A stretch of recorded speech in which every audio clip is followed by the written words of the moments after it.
Seorang remaja berusia 17 tahun di Texas, Amerika Serikat harus dirawat 10 hari di rumah sakit menggunakan alat yang menopang fungsi paru-parunya.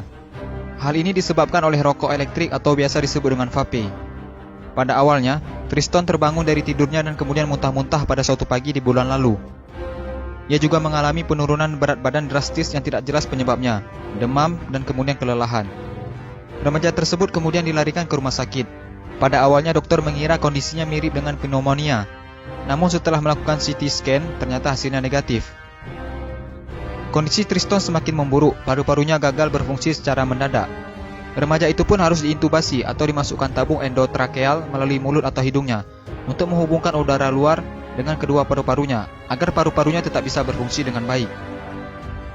Seluruh tim medis mencurigai bahwa vape yang diakui oleh Triston telah dikonsumsinya sejak di kelas 8 diduga menjadi biang kerok gagalnya paru-paru Triston.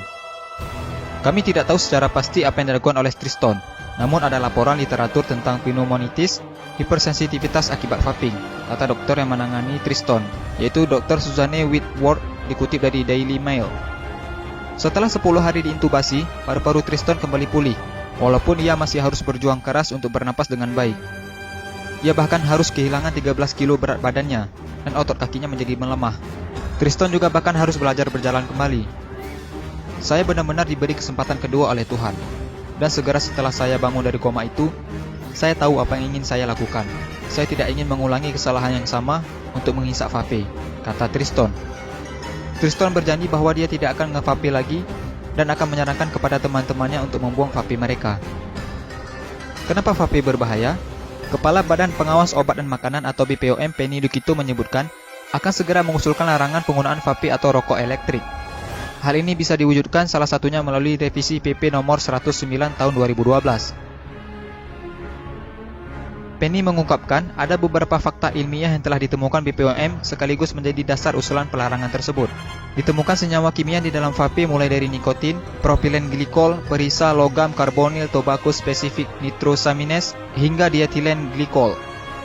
Nikotin sangat berbahaya karena berbagai penelitian juga melihat efek nikotin terhadap otak bisa menyebabkan kanker dan kecanduan.